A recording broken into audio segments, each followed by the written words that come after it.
නිවන් දකින්න ලැබිච්ච මනුස්ස ජීවිතේ කොහොමද පවත්වාගෙන යන්නේ? වැහැරි වෙනසිනා මනුස්ස ජීවිතේ කොයි විදිහටද පවත්වාගෙන යන්නේ? ඔබට සැටිස්ද? ඔබ සෑහීමකටපත් වෙනවද ඔබ ගත කරන ජීවිතය ගැන? බුදු කෙනෙක් ලෝකේ පහළ වෙලා ඔබට මනුස්ස ජීවිතයකුත් ලැබිලා ඔය දෙකම එකට සමපාත වෙච්ච වෙලාවේ ඔබ ගත කරන මනුස්ස ජීවිතය ගැන ඔබ සෑහීමකටපත් වෙනවද? ඔබ සිහි කරලා බලන්න. සෑහීමකටපත් වෙන්නේ නැත්නම් පින්වතුනි පුළුවන් තරම් තමන්ව සෑහීමකටපත් වෙන මට්ටමට කටයුතු කරගන්න. මම ඔබට කිව්වා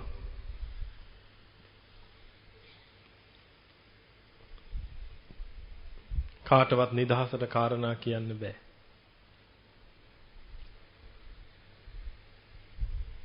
නිදහසට කාරණා කියලා එකක් නෑ. යන්න කතා කළාම යන්න බෑ කියන්න බෑ. යන්න වෙනවා. පිහිටන්න තැන පෙන්නුවාම පිහිටන්න බෑ කියන්න බෑ. එතන පිහිටන්න වෙනවා. ඒ පිහිටන තැන බලු වෙන්න පුළුවන්, බලල් වෙන්න පුළුවන්, මී වෙන්න පුළුවන්. පෙරේතෙක් වෙන්න පුළුවන්, අසුරයෙක් වෙන්න පුළුවන්, නිරිසත්වයෙක් වෙන්න පුළුවන්.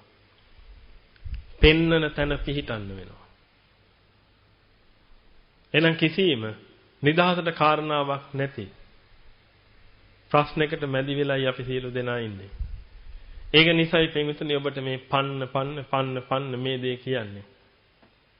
ඔබ විසින් කළ යුත්තක් තියෙනවා, ඒ කළ යුත්ත නොකර අනික් මොනවා කළත් වැඩක් නැහැ කියලා. ඔබ කොහොම හරි පනපවන්න හදන්නේ ඒකයි. කළ යුත්තක් තියෙනවා, ඒ කළ යුත්ත නොකර අනික් දේවල් කළා වැඩක් නැහැ කියලා. කළ යුත්ත හොයලා බලලා කළ යුත්ත කරන්න පින්විතනි. අනිත් මොනවා කළත් වැඩක් නැහැ කළ යුත්ත කරලා නැත්තම්. ඔබ ඔය කරන දේවල් ඔක්කොම පින්විතනි අනික් දේවල්. කළ යුත්ත නෙමෙයි ඔය කරන්නේ. කළ යුත්ත කියලා එකක් තියෙනවා නම් පින්විතනි ඒ කළ යුත්ත තියෙන්නේ නිවන උදෙසා විතරයි. ඒක නිසා ඔබ සියලු දෙනා උත්සාහ කරන්න. ගිහි ජීවිත ගත කළාට කමක් නැහැ. පින්විතනි ගිහියන්ට නිවන් දකින්න බෑ කියලා එකක් නැහැ. ගිහි ගතියට නම් නිවන් දකින්න බෑ. ගිහියට නිවන් දකින්න පුළුවන්. ගිහි ගතියට නිවන් දකින්න බෑ. ගිහි කියලා කියන්නේ ගැරහිය යුතු. ගෘහය. ගැරහිය යුත්තා. ගැරහිය යුතු වැඩ කරන කෙනා. එහෙනම් ගැරහිය යුතු වැඩ කර කර විතර නම් ඉන්න පිංගුතුනි ඒ කෙනාට නිවන් දකින්න බෑ. නමුත් නාමිකව ගිහි ඉඳගෙන ඔබගේ හිත පැවිදි කළා දාන්න. ගත ගිහි ජීවිතේ තියාගන්න පැවිදි වෙන්න බැරි අය. ගත ගිහි ජීවිතේ තියාගෙන හිත පැවිදි කළා දාන්න. හිත පැවිදි කරගෙන පින්වතුනි පුළුවන් තරම් උත්සාහ කරන්න. මේක කෙලවර කරන්න. වෙර වීර්ය වඩන්න සීල දෙන්න. ඒක 10 දිනක් හරි කමක් නැහැ පින්වතුනි මෙතනින් ගොඩ යන්න. මහා විනාශය අතලඟ. මතකයි නේද අපි ගිය සතියේ කතා කරා බෙල්ට් එක ගැන. එයාපෝට් එකේ බැගේජස් එන බෙල්ට් එක. ඔය බෙල්ට් එකේ ඊළඟට මොකක් හේද කියලා අපි දන්නේ නැහැ කවුරු. ඇඟ හිරි වැටිලා යන්නේ නැද්ද පින්වතුනි ඕක මතක් වෙනකන්. ඔබ හිතන් ඉන්නකන් හොඳයි නෑ මම අවුරුදු 60ක් ඉන්නවා එකෙන් 55ක් මම නිරෝගීව ඉන්නවා කියලා. හිතන් ඉන්නකන් හොඳයි. නමුත් පින්වතුනි හිතන් හිටියට ඔවා කෙරෙන්නේ නෑ. අනන්ත අප්‍රමාණ සංසාරේ මිනිසුන්ට අවදසා දාන්න කරපු එකමයි අපි කළේ. ඒක නෑ කියන්න බෑ පින්වතුනි මේ ආත්මවේදී අපි යහපත් දෙමාපියන්ට ජාතක වෙලත් බලු වැඩ කළා නම්. තව පිරිසක් රිද්දුවනම්. හිඟි හිංසා කළා නම් පුංචි ලෙස හරි හොරමැර වංචා කළා නම් සුරාසුදු දුරාචාර කළා නම් හැංගි හරි. ලෝභකම් කළා නම් ද්වේෂයෙන් හැසිරුණා නම් තරහ ක්‍රෝධේ වෛරය පිරිමහ ගන්න කටයුතු කළා නම් හැමතිස්සෙම ක්‍රෝධ සහගතව අනිත් පිරිස ගැන බැලුවා නම් තථාගතයන් වහන්සේ නමක් නැති කාලේ හරක් මරණ තාත්තට ජාතක වෙලා මස් වැද්දට ජාතක වෙලා ගණිකාවට ජාතක වෙලා ඔය ආකාරයෙන් පින්විතනි එහෙම කටයුතු කළා. කොච්චරනම් මේ ලෝකෙට අවදාසාදාන්න කරන්නේ නැද්ද? ඔය කරපුවා පින්විතනි ඔක්කොම එනවා. ඔය බෙල්ට් එක පින්විතනි අනන්තය දක්වා විහිදිලා තියෙනවා. අනන්තය දක්වා එනවා. ලේසි නෑ මේ ගමන. ඒකයි ඔබට හැමතිස්සෙම මේක මතු කරලා පෙන්නන්නේ පින්විතනි මේ බෙල්ට් එකේ මරණය කියන එක ළඟා වුණොත් ඔක්කොම ඉවරයි.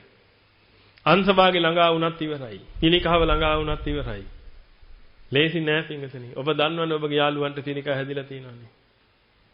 ඔබගේ අම්මට තාත්තට පිළිකා හැදිලා ඇතිනේ. හිතන්න එපා කවදාකවත් ඔබට හැදෙන්නේ නැහැ කියලා. තාම බෙල්ට් එකේ එන ගමන් ඔය ඔක්කොම තියෙන්නේ. කොයි මොහොතේ මොන විදියට ඕවා එයිද දන්නේ නැහැ තමන් ගාවට. ඒක නිසා පුළුවන් තරම් ප්‍රවේශම් වෙන්න. ප්‍රවේශම් වෙනවා කියලා කරන්න තියෙන එකම එක දෙයයි පින්විතනි පුළුවන් තරම් මග වඩා ගන්න. ඔබට ගිහි ජීවිතේ ඉඳගෙන මේක කරන්න පුළුවන්. බැරිම නම් ගිහි ජීවිතේ ඉඳගෙන මේක කරන්න. පුළුවන් අය පැවිදි ජීවිතයට ඇවිල්ලා මේක කරන්න. හැබැයි ගිහිද පැවිදිද කියන එක නෙමෙයි මෙතන වැදගත් වෙන්නේ. කොහොම හරි මේ වැඩේ කෙරෙන එක. වැඩේ නොකරන හැම කෙනාම පරදිනවා. පින්වතුනි මහා ධන කුවේරියෝ වෙලා හිටියා. ඔය එකක්වත් තේරුමක් ඇති වැඩ නෙමෙයි. ඔබ හොඳටම දන්නවා පින්වතුනි අපිට ආස්වාදයක් හම්බෙන්නේ. මොකකින් වුණාමද? පිළීමකින් නිදහස් වුණා. එහෙනම් මේ ලෝකේ ආස්වාදයි ආස්වාදයි ආස්වාදයි කියලා කවුරු හරි කියනවා නම් එයාට කියන්නේ හරියට හරි. ඇයි? ආස්වාද තමයි. ඇයි උඹේම මස් උඹ මොකද්ද? උඹට රහ වුණාම උඹ තව තවත් මස් කඩ කන එක තමයි ඔය කරන්නේ. බල්ලන්ට අහුවෙච්ච මස් කට්ට වගේ කියන්නේ ඒකයි. කවදාක්වත් පින්වතුනි බඩ පිරෙන්නේ නැහැ. හැබැයි හපන එක නතර කරන්නේ නැහැ. හොඳට තේරුම් ගන්න. එහෙනම් මහා ධන කුයරේ වෙලා ඔබ ඉන්නව ඇති. මහා උගත්තු වෙලා ඔබ ඉන්නව ඇති. සමාජයේ විවිධාකාර තාන්න මාන්න තනතුරු දරාගෙන ඔබ ඉන්නව ඇති. තවත් පින්වතුනි ඔක්කොම සම්මතයට හදාගත්ත දේවල්. යථාර්ථය නම් එකයි තියෙන්නේ. ඒ යථාර්ථයට තමයි අපි හැම කෙනාම මුණ දෙන්න ඕනේ. ඔය එකකටවත් නෙමෙයි. ඒක නිසා තමයි ඔබට හැම තිස්සෙම මේ ඇඟිල්ලෙන් අයින්නේ. මේක මතක් කරගන්න. මේක මතක් කරගෙන ඉක්මන් කරන්න. Tamanට හැකි පමණින් මේ දේ කරන්න. පුළුවන් තරම් පින කරන්න. අනික හැම වෙලාවකටම කුසල වඩන්න. කුසලයේ කරන්න පුළුවන් තරම්. අවස්ථාවක් එනකොට පින කරන්න. පවක් වෙන්න ඉඩ දෙන්න එපා. ඔබගේ හිත බිසී කරගන්න. හිත හරීම කාර්ය බහුල කරගන්න. හිත කාර්ය බහුල කරගන්න තියෙන පින්විතනි මම නිවන සාක්ෂාත් කරගන්න ඕනේ. මම කොහොම හරි මේක අවබෝධ කරගන්න ඕනේ. මම කොහොම හරි මේ භව ගමන කෙලවර කරන්න ඕනේ. ඒක උදෙසා හිත මෙහෙවන්න හැමතිස්සෙම. එතකොට පින්විතනි ඔබට වෙලාවක් එන එකක් නෑ අල්ලපු ගෙදර මිනිස්සුත් එක්ක රණ්ඩු වෙන්න. ඔබට වෙලාවක් එන එකක් නෑ පින්විතනි Facebook එකේ තව කෙනෙකුට මඩ ගහද්දි ඒකට ලයික් කරන්න. තව කෙනෙකුට නිନ୍ଦා අපහාස කරද්දී එහෙමත් නැත්නම් ගහද්දි කොටද්දි මරද්දි ඒවට සහසම්බන්ධ වෙන්න ඔබට අවස්ථාවක් එන එකක් නෑ මොකද ඔබ හරි කාර්ය බහුලයි. ඒ කාර්ය බහුලතාවයේ තියාගන්න හැමතිස්සෙම. තමන්ගේ ගෙදර තමන්ගේ දරුවගේ වැඩ ටික කරලා දෙන්න. තමන්ගේ ස්වාමි පුරුෂයාගේ බිරිඳගේ අම්මගේ තාත්තගේ සහෝදර සහෝදරියන්ගේ යාළුවන්ගේ හිත මිත්‍රාදී පිරිස්ගේ ඒ කටයුතු ටික කරලා දෙන්න. ඒ කටයුතු කරන ගම ඔබ මග වඩා ගන්න. මග වඩාගන්නේ අතින් නෙමෙයි. මග වඩන්නේ හිතෙන්. උදව් කරන්නේ අතින්. අතින් උදව් කරන ගමන් හිතින් මග වඩා ගන්න. දරුවට බත් ටික කවන ගමන් ඒකේ තියෙන අසාරත්වයේ බල බත් ටික කවන්න. තමන්ගේ ලෝකෙට වෙන තියෙන යුතුයකමත් ඉටු කරලා. ඒ වගේම පින්වතුනි පුළුවන් තරමින් තමන්ගේ කටයුත්ත කරගන්න. ලෝකෙට යුතුයකම් ඉටු කරන පමණින් විතරක් ගැලවෙන්න බෑ. තමන්ගේ වැඩේ කරගත්තොත් විතරයි ගැලවෙන්න පුළුවන්. ඔබ මේ කියන දේවල් හරියට කරගෙන ගියොත් පින්විතනි ඔබට ඒකාන්තයෙන්ම මේ අද වෙයි. යහපතක් උදා කරගන්න පුළුවන් වෙයි. එක්ක ඵල පූර්ණේ කරගන්න පුළුවන් වෙයි. එහෙම නැත්නම් අනාගාමි වෙන්න පුළුවන් වෙයි. එහෙම නැත්නම් සකදාගාමි. එහෙම නැත්නම් සෝවාන්. එහෙම නැත්නම් අදුම තරමේ ආයිත් මනුස්ස ලෝකයක හරි උපදින්න අවස්ථාවක් හැදෙලේ. පවට හිත නැඹුරු කරන්න එපා බින්දුවක්වත්. මොකද පින්විතනි පව කියන්නේ කිසිම තේරුමක් නැති දෙයක්. කිසිම තේරුමක් නැති දෙයකට මේ වෙලාවේ ඔබේ කාලේ නාස්ති කරවන්න එපා. පින නම් තව කමක් නැහැ පින්විතනි බැරි වෙලා හරි. ඊළඟ අත්බැවියක් ඉපදුණු. එහෙම නැත්නම් මේ අත්බැවිය අරිහත් ඵලයේ සාක්ෂාත් කරගන්නකම් කාලේ හරි. ඒක පිහිටට එනවා. යහපතට හැරිලා Tamanට ඒක කරගන්න පුළුවන් අවස්ථාව උදා වෙනවා. නමුත් පව කියලා කියන්නේ පින්විතනි මාත්‍රයක්වත් Tamanට පිටට හිටින එකක් නෙමෙයි. ඒකාන්තයෙන්ම Tamanව දුගතියට ඇදලා දාලා Tamanව විනාශ කරන වැඩපිළිවෙලක්. ඒක නිසා කෝටියක් දෙනවා කිව්වා. පව කරන්න එපා. මම ඔබට කියලා තියෙනවා. ඔබ හිඟා කාලා දරුවන්ට කන්න දෙන්න. පව් කරන්න එපා. ඔබ හොඳට කලිසමයි ෂර්ට් එක ඇඳලා සපත්තු දාලා, ටයි එකක් දාලා කෝට් එකක් ඇඳගෙන ඕන්න. බස් එකේ ගිහිල්ලා කොළඹට ගිහිල්ලා අර ටික පැත්තකින් ගලවලා තියලා ඉරිච්ච කඩමලු දෙකක් ඇඳගෙන හිඟා කන්න. පව් නොකර ජීවත් වෙන්න බැරි නම්, රස්සාවක් කරන්න බැරි නම් ඔබ හිඟා කන්න. හිඟා කාලා ඒ සල්ලි ටික අරගෙන ආපහු සැරයක් අර ඇඳුම් ටික ඇඳගෙන ගමට එන්න. කියන්නේ මං විදායක නිලධාරියෙක් කියලා. කමක් නැහැ. හිඟන කමක්. ඔය තියෙනේවට වඩා හොඳ විදායක නිලධාරියෙක් කමක් තමයි. මොකද පින්විතනේ ඒ හිඟන්න කවදාකවත් අපාගත වෙන පැත්තට නැඹුරුවක් නැහැ. නමුත් ඔබ මාත්‍රයක් හරි 750ක් හරි රුපියලක් හරි මට්ටමින් ඔබ හොරකම් කරනවා නම් ඔබට හොරකම් කරන්න වෙලා තියෙනවා නම් මහා භයානකයි. ඔබගේ ජීවිතේ මහා අනතුරේ තියෙන්නේ. කොයි විදිහට කොහොම ඕවා කෙලවර වේද දන්නේ. ඒක නිසා හැම කෙනාම පාපයෙන් හිත නිදහස් කරන්න. ඔබට පුළුවන් පින්විතනේ ඒක කරන්න. ඔබට කරන්න බැරි පාප තියෙන්නේ තුනයි. ඒ කරන්න නැතුව ඉන්න බැරි පාප තියෙන්නේ තුනයි. ඔබගේ පාලනේ නැති. ඒ තමයි හිතින් වෙන ටික. එක පාට එක ඔබට කරන්න බැරි වෙයි. තහංචි දාලා කරන්න බැරි වෙයි ඒක. හැබැයි ඔබට ගතින් වෙන ඒවා, වචනෙන් වෙන ඒවා ඔබට පාලනය කරන්න පුළුවන්. ඒක නිසා තරයේම අදිස්ථාන කරගෙන පින්විතනේ ඒවා පාලනය කරන්න. කවදාකවත් මේ ලෝක සත්‍යයට හිංසා කරන කෙනෙක් වෙන්න එපා කියලා මම ඔබට කියලා තියෙනවා. මම ඔබට කියලා තියෙනවා පින්විතනේ මේ ආරාමයට එන්න ඕනේ පොෂ් අය විතරයි කියලා. මතකයිද? පොෂ්. ඒ කිව්වේ වැදගත්. වැදගත් අය. ඔය ලෝක සම්මත සමාජයේ තියෙන පොෂ් එක නෙමෙයි. ලෝක සම්මත සමාජයේ පොෂ් එක කියලා කියන්නේ හොඳට කිට් එකක් ඇඳලා හොඳ කාර් එකක ගිහිල්ලා බැස්සා නම් එයා කවුද? එයා පොෂ්. එහෙම එකක් නැහැ. කැඩිච්ච සිංහල නම් කතා කරන්නේ එයා පොෂ්. එහෙම තමයි සමාජයේ හිතන්නේ. නමුත් පොෂ් කියන එක පින්විතනේ අද නෙමෙයි හොඳටම තියෙන්නේ. බුදුන්ගේ කාලේ. බුදුන්ගේ කාලේ තමයි හොඳම පොෂ් අය හිටියේ. දැන් ටික ටික පොෂ් ගතිය අඩු වෙලා තියෙන්නේ. නමුත් අදටත් පින්විතනේ හොඳ පොෂ් පිරිසක් ඉන්නවා. ඒ ඔබ මේ ආරාමයේ ඇතුළට එන්න ඕනේ පොෂ් අය විතරයි. ඒ කිව්වේ වැදගත් අය. වැදගත්කම අර්ථ දක්වලා තියෙනවා. වැදගත්කම කියලා කියන්නේ පින්විතනේ දිලිසෙන්න මැදපු සපත්තු දෙකක් දාගත්ත එකට නෙමෙයි. වැදගත්කම කියලා කියන්නේ කිසිම සත්වයකට හිංසා කරන්නේ නැහැ, නිନ୍ଦා අපහාස කරන්නේ නැහැ. බලන්නේ වැදගත් කතිය ඔබගේ තියෙනවද කියලා. මම සමහරට මේක හැමදාම ඔබගෙන් අහයි. මම ඉල්ලීමක් කළා තියෙනවා උතන බෝඩ් එකක් ගහන්න කියලා. එතන අපේ හාමුදුරන් වහන්සේලා කිව්වා ඒ වුණාට ඉතින් ඕක පහු කරගෙන යනකොට ඔක්කොම හිතාගනි ඒගොල්ලෝ වැදගත් කියලා.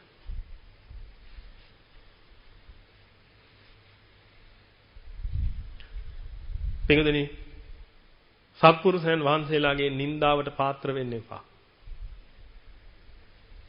තව කෙනෙකුට හිංසා කරන කෙනා, නින්දා අපහාස කරන කෙනාට පිටුදෙනි තථාගතයන් වහන්සේලා, මහරහතන් වහන්සේලා නින්දා කරනවා. ඒ ගතියට. ඒක මහ ජරා ගතියක්. තමන්ගේ පවුලවත් තමන්ගේ දරුමල්ල ඔය තමන්ගේ පවුල ෆැමිලි එක කවදාවත් ඒ தත්ත්වෙට දාන්න එපා. ඔබ වැදගත් විදිහට ඉන්න. තමන්ගේ ගේ ඇතුලේ කවදාවත් තව කෙනෙකුට හිංසා වෙන වචන කතා කරන්න එපා.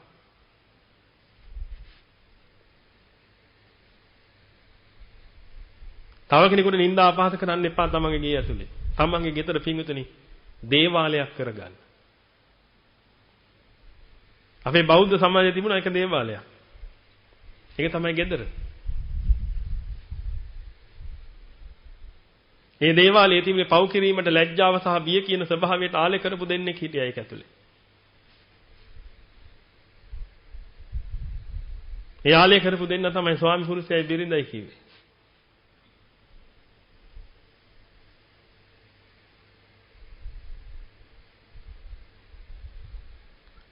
ඒ ස්වාමි පුරුෂයාට ඒ බිරිඳ කියලා කිව්වේ දේවතාවිය. බිරිඳට ඒ ස්වාමි පුරුෂයා කියලා කිව්වේ දෙවියා. තමන් ගෙදර දේවාලයක් කරගන්න. ඒ දේවාලය අපිරිසුදු වෙන්න දෙන්න එපා. ඒ දේවාලය අපිරිසුදු වෙන්නේ පිංගුතුනි. තමන් හිතන කියන කරන වැඩ පිළිවෙල තුළ. මිසක් අතු ගෑවෙ නැති වුනහම නෙමෙයි. තමන් මොනවද හිතන්නේ, තමන් මොනවද කියන්නේ, තමන් මොනවද කරන්නේ. ඔන්න ඔය කටයුතු තුළ තමයි ඔය දේවාලය අපිරිසිදු වෙන්නේ. ඒක නිසා තමන්ගේ පුංචි දරුවන්ටත් උගන්වන්න. පුතේ මේ ගෙදර දේවාලයක්. මේ ගෙදර දෙයියෝ වැඩ ඉන්න තැන. මේ ගෙදර බුදුන්ට තේවාව කරන තැන. එහෙනම් මේ දේවාලය අපි පරිස්සම් කරගන්න ඕනේ, පිරිසිදු කරගන්න ඕනේ. ඒක නිසා කවදාවත් පින්විතනි පිරිස එකතු වෙලා තව කෙනෙකුට නිඳා කරන්න එපා. කවදාවත් පින්විතනි තමන් නෝනාගේ අගුණ මහත්ය කියන්න යන්න එපා තමන්ගේ දරුවෝ ඉස්සරහා. ඔය ගෙදර පාවිච්චි කරන්න එපා කාගේවත් අගුණ කියන්න. ඔය ගෙදර පාවිච්චි කරන්න පින්විතනි හැමෝගෙම ಗುಣ කියන්න. අගුණයක් තියෙනවා නම් පින්විතනි ගෙදරින් එළියට ගිහිල්ලා කතා කරන්න. ගුණයක් තියෙනවා නම් ගේ ඇතුලේ ඉඳගෙන කතා කරන්න. ආයෙ ඔබට දේවාලය පස්සේ යන්න ඕනේ නැහැ. ඇයි? ගෙදර දේවාලය හැදලා ඉවරයි. මේ තුන් ලෝකේ කොහෙවත් නැහැ පින්විතනි එහෙම දේවාලයක්. ගෙදර දේවාලය හදාගන්න.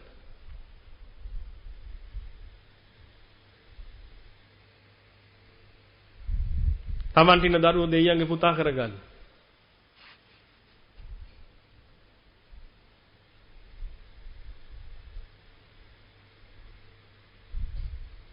ඒ දරුවන්ට යහපත කියලා දෙන්න. ඔය මට්ටමේ පින්විතනි මේ හිංගි හිංසා කරන්නේ නැති, නිନ୍ଦා අපහාස කරන්නේ නැති, පිරිසක් ජීවත් වෙන තැන. පින්විතනි මිහි පිට දෙවියෝ ඔය.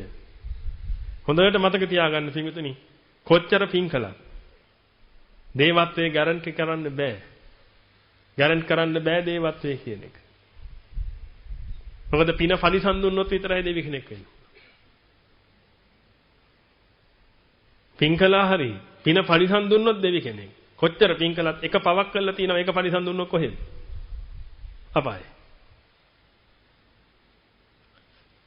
හැබැයි ගෙදර දේවාලයක් බවට පත් කරගෙන කටයුතු කරනවා නම් ඊට වඩා ගොඩාක් පහසුයි. පව් කිරීමේ තියෙන ලැජ්ජාව සහ බියෙන් කටයුතු කරනවා. කාටවත් හිංගි හිංසා කරන්නේ හරි ලැජ්ජයි එහෙම කරන්න. ඇයි? තථාගතයන් වහන්සේගේ පිළිමේ එහා පැත්තේ. දෙපැත්තේ තව සාරිපුත්‍රයන් වහන්සේ මහා මොග්ගල්ලාණන් වහන්සේත් ඉන්නවා. තව ඊට එහා පැත්තේ මහා කාශ්‍යප මහ රහතන් වහන්සේවත් ගහගෙන ඉන්නවා. ඒ ඔක්කොම ගහගෙන උන්වහන්සේලා බලන් ඉඳද්දි අර ගෙදර මිනිස්සු අල්ලපු ගෙදර මිනිහට බයිනොතර තෝංචියක් නැතුව. පින්විතනි අර සත්පුරුෂයන් වහන්සේලා ඔබට නිගා කරනවා. ඒ නිසා ඒව වෙන්න දෙන්න එපා. ලෝකයා ඕන එකක් කියාගන්නේ. පින්විතනි අපි වෙනස්. අපි ලෝකයා යන පැත්තට නෙමෙයි යන්නේ. අපි යන්නේ අනිත් පැත්තට. අපි අනිත් පැත්තට යන නිසා අපි ලෝකයට වඩා ගොඩාක් වෙනස්. ලෝකයා ලෝක සත්‍යයට හිංගි හිංසා කරයි. නිନ୍ଦා අපහාස කරයි. නමුත් අපි එහෙම කරන්නේ නැහැ කියලා හික්මෙන්න කියලා තථාගතයන් වහන්සේ සල්ලේක සූත්‍රයේ දේශනා කළා තියෙනවා. ඒක නිසා පින්විතනි ඔබ පුළුවන් තරම් උත්සාහ කරන්න එහෙම නොවී ඉන්න. ගෙදර කෙනෙක්ගේ ගුණයක් කරේ නගුණයක් කවදාවත් කතා කරන්න එපා. තරේ මදිස්නාන කරගන්න. ගෙදර අනිත් එක්කෙනා ගුණයක් කතා කරගෙන ආවත් ඒක ගුණයක් බවට පෙරලලා ඉවර වෙලා ගුණේ කතා කරන්න අගුණේ කතා කරන්න දෙන්න එපා ගේ ඇතුලේ.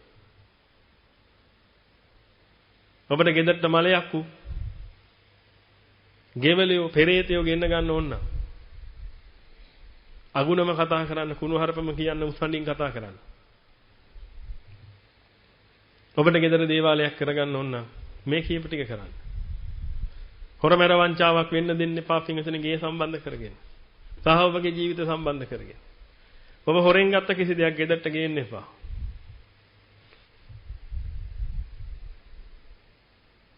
සමහර පිරිස ඉන්නවා පින්විතනි.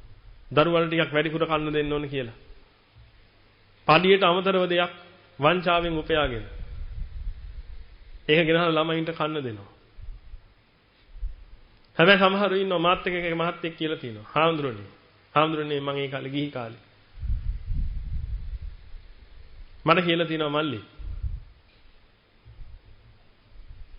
මම මේ ජරාව කාලා හම්බ කරන 7-5ක්වත් මගේ දරුවන්ට කන්න දෙන්නේ නැහැ. පඩිය විතරයි මම ගෙදරට වියදම් කරන්නේ. මම අනිත් ඒවා ව්‍යාපාර වලට දාලා තියෙනවා. එහෙම කියපුවා ඉන්නවා. ස්වභාවයෙන් ජරාව කන්න වෙලා. ජරාව කෑවේ නැත්නම් රස්සාව කරන්න වෙන්නේ නැහැ. හැබැයි මේ මහත්ය අදිස්ථාන කරගෙන තියෙනවා. මම මේ ජරාව කන එක හොඳයි කියනව නෙමෙයි අනිත් එක හොඳයි කියලා මේ කියනවා.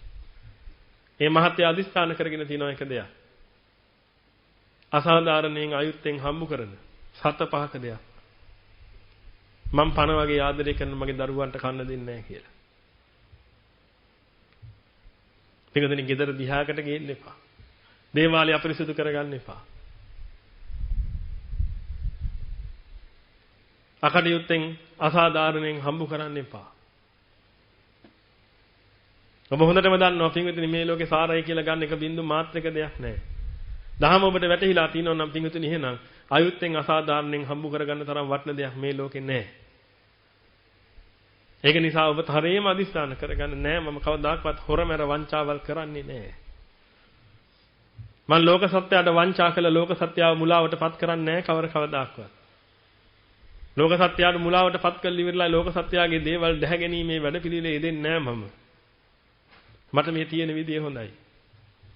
පින්වතුනි දරුවන්ට කියලා දෙන්න පුතේ මම උඹට මේ හම්බ කරලා ගේන සල්ලි කවදාකවත් නීච විදියට හම්බ කරපුවා නෙමෙයි පුතේ. මේ බලපන් මගේ අතේ. දියපට්ට දාලා මේවා කැඩිලා ගිහිල්ලා තියෙන හැටි බලපන්. මම මේ වාහනේ එලවල වෙලා උඹට හම්බ කරලා කන්න දෙන්නේ. අයුත්තෙන් අසාධාරණයෙන් කරපුවා නෙමෙයි මේ. ඔබට කොන්ද පණ තියෙන ඕනේ පින්විතනේ ওই ටික දරුවට කියන්න. බලන්න කීයෙන් කී දෙනාටද පුළුවන් කියලා එහෙම කියන්න. ගෙදර හැමදාම සම්බෝලයි වතුයි කන්න පින්විතනේ. දරුවෝ ඔකට පුරුදු වෙයි. ඕන්නම් උන් කෑ ගහයි දවස් දෙකක්. හැමදාම සම්බෝලයි බතුයි දාම්මේ. එතන ඔබට කියන්න තියෙනව පුතේ. අපිට මෙච්චරයි තියෙන්නේ. අපි තියෙන විදිහට කාලෙමු. ඒක ආයි ඉල්ලන්නේ නැහැ. ඒක පුරුදු වෙයි. හරියට දැන් මෙතන වයසට ගිහිල්ලා ඉන්න බොහෝ පිරිසක් පුංචි කාලේ පුරුදු වුණා වගේ. ඒක නිසා පින්විතනි නීච නින්දිත ක්‍රියා කරන්න එපා. මේ ක්‍රියා සහ මුලින්ම නීචයි නින්දිතයි. ලෝකයා මේවා සම්මත කළාට පින්විතනි සම්මත නියමයේ ඉන්න අරිහතුන් වහන්සේලා මේවට නිගා කරනවා. ඒක නිසා කවදාවත් අරිහතුන් වහන්සේලාගේ නිගාවට අහු වෙන්න එපා. සත්පුරුෂයන් වහන්සේලා මූද කියන தත්ත්වයටපත් වෙන තැනකටපත් වෙන්න එපා.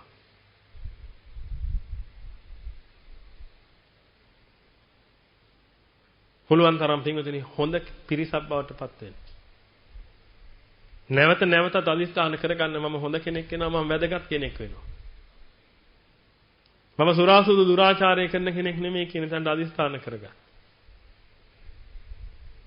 සුරාසුදු දුරාචාරයෙන් වෙන් වෙලා කටයුතු කරන කෙනෙක් බවට. ඒවා තමන්ගෙන් වෙන්න දෙන්න එපා. තව කෙනෙක්ව ගිනි තියන වැඩ පිළිවෙල කරන්න එපා. ඔබට ලෝකයේ ආස්වාද දේවල් තාම තියෙනව වෙන්න පුළුවන්. හැබැයි මේ වෙනකොට යම් ප්‍රමාණයක් හරි මේක අවබෝධ වුණා නම් ඔබ දන්නවා ආස්වාදේ ඉන්නේ බල්ලට දාපු මස් කට්ටෙන් කියලා. මස් කට්ට හපද්දි බල්ලගේම කටතු වාල වෙලා ඒ එන ලේ ටික තමයි ඔය ලේ රහ වගේ දැනෙන්නේ. තව කොච්චර හැපුවත් ඒත් ඕකම තමයි එන්නේ.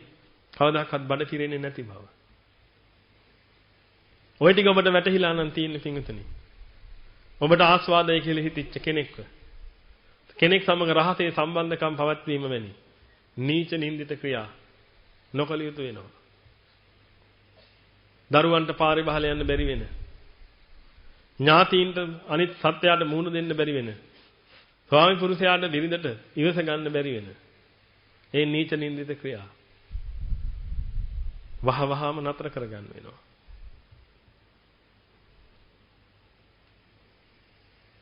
මොකද පින්විතනි සත්පුරුෂයන් වහන්සේලා නිගා කරනවා. සත්පුරුෂයන් වහන්සේලා වසලයා කියන වචනයෙන් කතා කරනවා. මූණම් මහ වසලෙක්. ඔය කතාව අහන්න එපා පින්විතනි තථාගතයන් වහන්සේගේ මුවින්. වසලයා කියලා කියන්නේ උපතින් හම්බෙච්ච තනතුරක් නෙමෙයි. නජච්ඡා වසලෝ හෝති නජච්ඡා හෝති බ්‍රාහ්මනෝ. උපතින්ම කවුරුත් වසලෙක් වෙන්නෙත් නැහැ. බ්‍රාහ්මණෙක් වෙන්නෙත් නැහැ. කම්මනා වසලෝ හෝති කම්මනා හෝති බ්‍රාහ්මනෝ.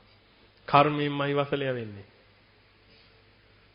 ක්‍රියාවෙන්මයි බ්‍රාහ්මණය වෙන්නේ. ඊළඟට පින්විතනි ලෝක සත්‍යව මුලාවටපත් කරන්න එපා කවදාකවත් බොරු කියලා. ඔබ අදිස්ථාන කරගන්න මේවා. යම් දවසක ඔබ අරිහත් ඵලයේ සාක්ෂාත් කරගත්තාම පස්සේ පින්විතනි ඔබට ආයේ මේවා අදිස්ථාන කරන්න දෙයක් නැහැ. ඒක සාක්ෂාත් කරගත්තට පස්සේ ඔබ එහෙම තමයි. හැබැයි එතකන් කාලේ අදිස්ථානෙන් ඉන්න. මම වැදගත් කෙනෙක් වෙනවා.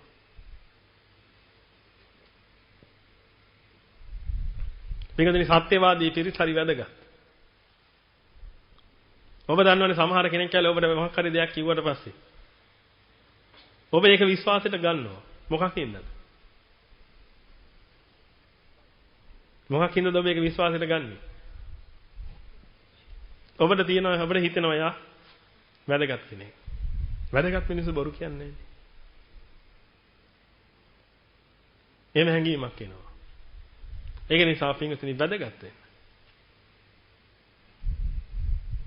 වැදගත්කම උන්නතන තියෙන්නේ. පුළුවන් තරම් වැදගත් වෙන්න උත්සාහ කරා. ඊළඟට තමන් කතා කරන වචන වලින් ලෝක සත්‍යයේ හිත සැඩ බවට පත් වෙන රිද්දෙන විදියට කතා කරන්න එපා. පරුස වචන කියන්න එපා. කුණුහරුප නෙමෙයි. කුණුහරුප කොල්ල ජොලියටත් කියනවනේ. කාගේවත් හිත සැඩ බවට පත් වෙන්නේ නැහැ. හිත සැඩ බවට පත් වෙන විදි තියෙනවා. ඒ තමයි අනිත් කෙනාට රිදෙන පරිදි යමක් කියනවනම්. සමහර වෙලාවට ඇනුම් පදයක් විදිහට කියන්න පුළුවන්. මම ඔබට කියන්නේ. හැබැයි ඒවා කියන්නේ හිත රිද්දන්න නෙමෙයි. පොඩ්ඩක් ඇනෙන්න. මේවා තේරෙන්න. ඔබ වැල්ලා ඉන්න වලේ තරම.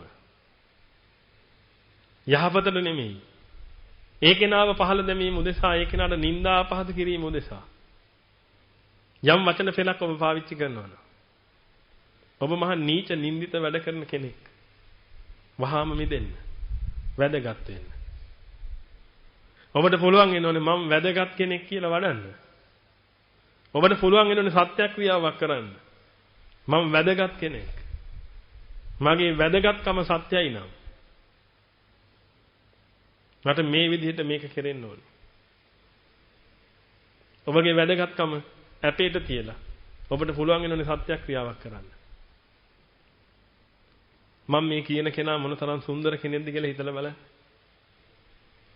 ඔබ කැමති නැද්ද මම මේ කියන જાතිය කෙනෙක්ව ආශ්‍රයට ගන්න?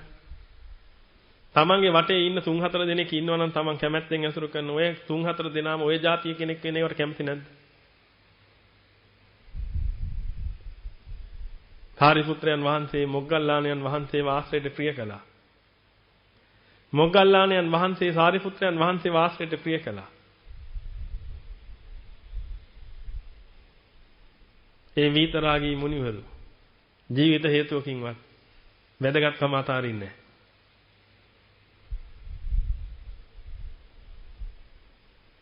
වැදගත් වෙන්න. වෙන මොකුත් නෙමෙයි වනේ. සල්ලිකාරයෙක් වෙන්න එපා. වැදගත් වෙන්න. උගතෙක් වෙන්න එපා. වැදගත් වෙන්න. පින්වතුනි කරත්තේ දක්කන්න කමක් නැහැ. වැදගත් වෙන්න. මොකද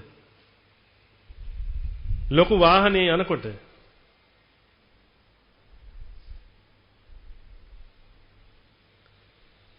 කරත්තේ යන මිනිස්සයා බැහැලා ඉඩ දෙනවා වෙන්න පුළුවන්. හැබැයි වැදගත් මිනිස්සයා කරත්තේ දක්කද්දි සක්‍ර දෙවියෝ බැහැලා ඉඩ දෙනවා. සක්‍ර දෙවියෝ විජෝත් පහෙන් බැහැලා උදේට 4 දිශාවටම වන්දනා කරනවා. මාතලී දිව්‍ය පුත්‍රයා මේක දැකලා අහනවා ස්වාමීනි ඔබනේ දෙදෙව්ලොවටම අධිපතියා. ඔබ මේ කාටද වඳින්නේ? මාතලි මේ සිව් දිසාවෙම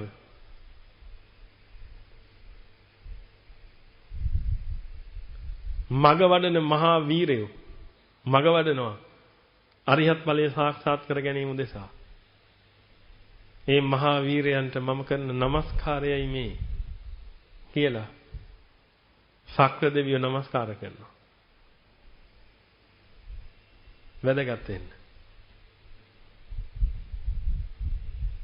මේ ලෝකයා වැදගත් කියන තැනට යන්න එපා කවදාක. විතරාගී මුනිවරු වැදගත් කියලා තැනක් පනවලා තියෙනවා නම් අන්න එතනට යන්න උත්සාහ කරන්න. හැම කෙනා. ගොඩාක් කන්න අඳින්න නැති උනාට කමක් නැහැ. වැදගත් වෙන්න. ඔය කට අරින්න එපා පින්වතුනි පවුලක් බින්දින්න. යාළුවෝ දෙන්නෙක් අතර ભેද බින්න කරන්න. කේලමක් කියන්නේ ඔය කට අරින්න එපා. ඒකෙන් කියන්නේ තව කෙනෙකුට යහපතක් කරන්න ඕන නිසා මල්ලි කුඩු ගහනවා. මල්ලි කුඩු ගහන නිසා අක්කා ගිහිල්ලා තාත්තට කිව්වම මේක කේලමක් නෙමෙයි. ඒක මල්ලි කෙරෙහි අනුකම්පාවෙන් බේර ගන්න පුළුවන් කෙනෙකුට ගිහිල්ලා කියපු එක. ඒවනේ මේ කේලම් කියලා කියන්නේ. කේලම් කියලා කියන්නේ අනුන් බිඳවීම පිණිස. මුන් දෙන්න හොඳට ඉන්නවා මුන් දෙන්න හොඳට හිටියොත් නම් අපිට කිසි වාසියක් නැහැ. මුන් බිඳවිලා කෙටිලා හිටියොත් මුන් දෙන්න එන කොටාගෙන මැරෙද්දි මේ ඊඩම අපිට ගත්ත හැකි අඩු ගානට. ඒක නිසා මුන්ව කොටවන්න. ඔන්නෝම කියලා හිතාගෙන හරි පිංගුතුනි එතනට නැඹුරු වුණා නා.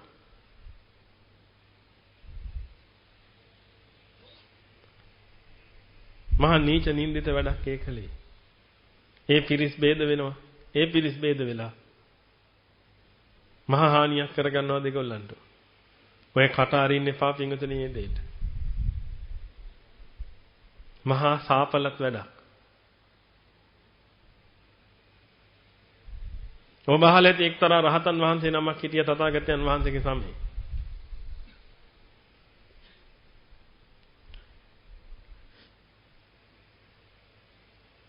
උන්වහන්සේ පාරේ වඩිනකොට අනිත් මිනිසුන්ට පේනවා උන්වහන්සේ පස්සෙන් ලස්සන දිව්‍යාංගනාවක් යනවා. ලස්සන ගෑනු කෙනෙක් පිටිපස්සෙන් යනවා. නම මතකද?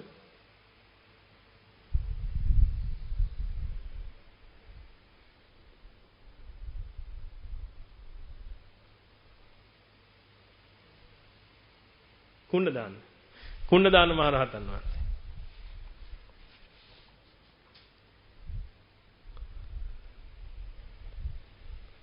අනික් මිනිස්සු බලද්දි පේනවා මේ ලස්සන ගෑනු කෙනෙක් පිටිපස්සෙන් ඇවිදගෙන යනවා. ඉතින් මිනිස්සු පුදුම විදිහට නිඳා කරන්න පටන් ගත්තා මුන්නාන්සෙන්ට. මේ කේලමේ තියෙන බරපතලකම. මිත්‍ර ද්‍රෝහීත්වයේ තියෙන බරපතලකම. මේ කේලමක් කියලා නෙමේ කේලමක් රඟපාලා. යාළුවෝ දෙන්නෙක්ව බිඳවන්න.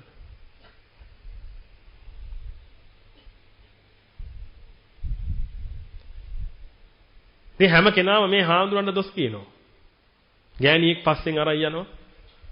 පැවිදි වෙලා කියලා කොහෙද තව ගෑණි යන්නේ පස්සෙන් හැමතිස්සෙම. පින්දපාතේ වඩනකොට කවුරුත් දෙන්නේ නැහැ දානේවත්.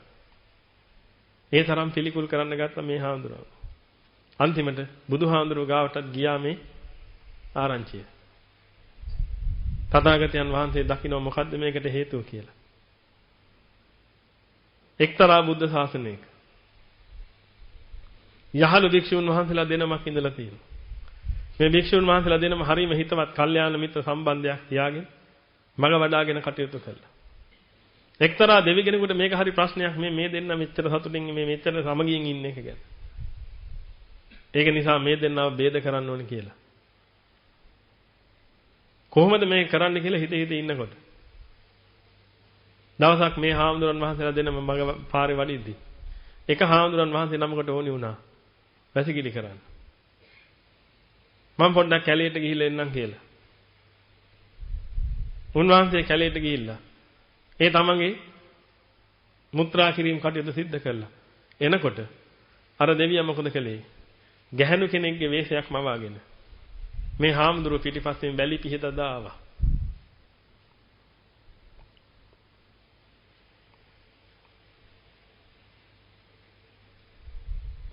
අනික් හාමුදුරුව මේක දැක්කා. දැකලා අපහාස කළා. මං හිතන් හිටියේ නුඹ බොහොම සිල්වතෙක් කියලා. නුඹ කරන වැඩ නම් මහා නීචයි මහා නින්දිතයි. ආදින් පස්සේ මට නුඹත් එක්ක කිසිම ගනුදෙනුවක් නැහැ කියලා දෙන්නම වෙන් වුණා. ඇයි වැලේ පිහිදදා එනකොට ඔබට තේරෙනවනේ මං කියලා දෙන්න දෙයක් නැහැ. අන්තිමට මේ දෙන්න වෙන් වෙලා මග වඩනවා දෙන්නට මග වැඩෙන්නේ නැහැ. දැන් රුක්ෂ දෙවියන්ට හිත පුපුරන්න සයිස්. අන්තිමට රුක්ෂ දෙවියන්ට හිතුණා මම මහා අපරාධයක් කළේ. මම මේ දෙන්නට මේක ගිහිල්ලා කියන්න ඕනේ කියලා. අන්තිමට ගිහිල්ලා කියලා සමාව අරගෙන නැවත ඒ දෙන්න මිතුරු වුණා. නැවත ඒ කරගත්ත පාපෙට තමන් අරිහත්ත්වයටපත් වෙන අද්දවේදී ওই විදිහටම පීඩාවටපත් වෙන්න සිද්ධ වුණා. කේලම කියන්නේ ලේසි පහසු වැඩක් නෙමෙයි. ඒක නිසා පින්වතුනි කවදාකවත් ඔය කටහරි ඉන්න එපා කියලා මොදෙසා. දෙන්නෙක් ભેද කෙරෙවි මොදෙසා කවදාකවත් කේලම් කියන්නේ නැහැ කියලා මං අදිස්ථාන කරගන්නවා කියලා. අදිස්ථාන කරගන්න. වැදගත් වෙන්න. මම ප්‍රාර්ථනා කරනවා වැදගත් අයට විතරක් මේ ආරාමයට එන්න ඉඩ සැලසේවා කියලා. මං හැමදාම කරන ප්‍රාර්ථනාව. වැදගත් අයට විතරක් මෙහෙට එන්න සැලසේවා.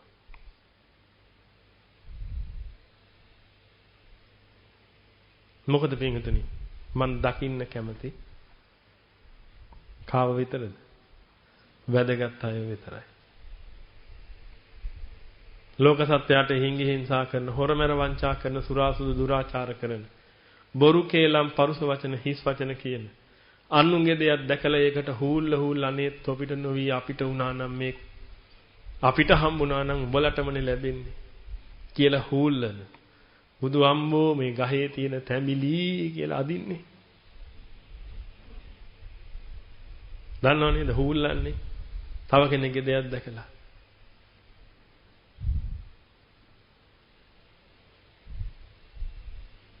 අන්නේ මත්තමේ දැඩි ලෝභ අදහස් තියෙන පිරිස්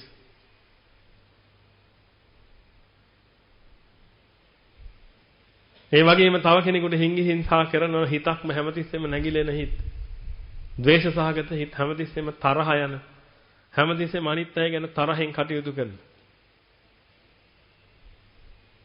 එහෙම අය මම නම් දකින්නවත් කැමති නැහැ. ලගන්නාසුළු වචන කතා කරන සත්‍යයෙන් සත්‍යම ගලපලා කතා කරන තව කෙනෙක්ගේ මිතුරු බව උදෙසාම කරුණු කටයුතු සිද්ධ කරන සීල දෙනාව සමග කරවීම උදෙසාම අදහස් ප්‍රකාශ කරන වචන කතා කරන අර්ථ පිනිස වූ ධර්ම පිනිස වූ වචනම කතා කරන ඒ සත්පුරුෂ යමෙක් ඇතනම් ආන්නේ සත්පුරුෂයන්ව දකින්න මං කැමතියි. ඒක නිසා මේ සත්පුරුෂයෝම විතරක් මේ ආරාමයට එත්වා. අසත්පුරුෂයෝ මේ ආරාමයට නොඑත්වා.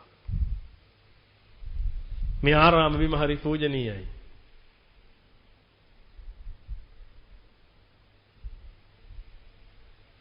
ඒ බිම අසත්පුරුෂයන්ගෙන් කිලිටි නොවේවා.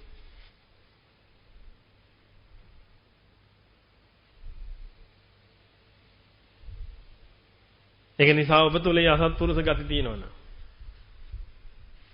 අපි ඔබගෙන් ඉල්ලන්නේ අනේ අපේ ආරාමෙ කිලිටි කරන්න එපා. අර පාරේ ඉන්නේ බෝඩ් ගහලා තින්නේ. අනේ තාත්තේ බීලා නම් ගෙදර එන්න එපා කියලා. දැකලා තියෙනව නේද? මාමේ මම පාර පයින්නයි හදන්නේ කියලා. ඔබ බෝඩ් දැකලා තියෙනව නේද? මම ඊළඟ දවසේ අපේ පුංචි හාමුදුරන්ට කියනවා බෝඩ් කෑල්ලක ලියාගෙන ඉස්සරහා අල්ලන් ඉන්න කියලා.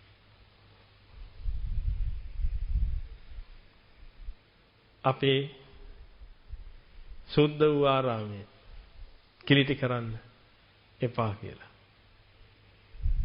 අපි නම් පිටුතුනි කෙලින්ම නිඳා කරනවා. ඒ ගතියට. ඔබ බොරු කියලා ලෝක සත්‍යව මුලාවටපත් කරනවා නම්, හිංගි හිංසා කරනවා නම්, හොරමැර වංචා කරනවා නම් අපි නම් බින්දුවක්වත් කැමති නැහැ. ඒක නිසා පින්විතනි ඔබ හැම කෙනාම වැදගත් අය වෙන්න.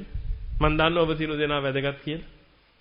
හැබැයි අද මම මේ ප්‍රවිෂ්ඨයක් ගත්තේ වසල සූත්‍රයේ ඊළඟ වසල කාරණාව. මම දන්නවා ඔබ සියලුම දෙනා වැදගත් පේන්න.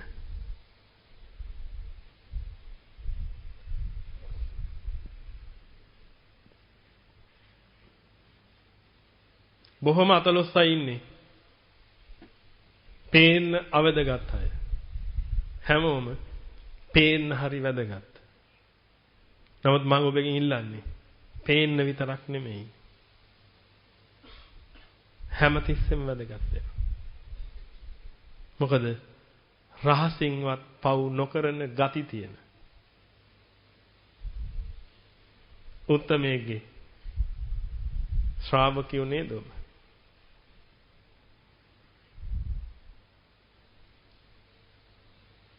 හොඳට කල්පනා කරලා බලන්න. ඔබගේ ගුරුවරයාගේ ස්වභාවය, සුගත තථාගතයන් වහන්සේගේ ස්වභාවය රහසින්වත් පව් කරන්නේ. ඒක උන්වහන්සේගේ ස්වභාවය. එතනට එන්න. රහසින්වත් මේව කරන්න එපා.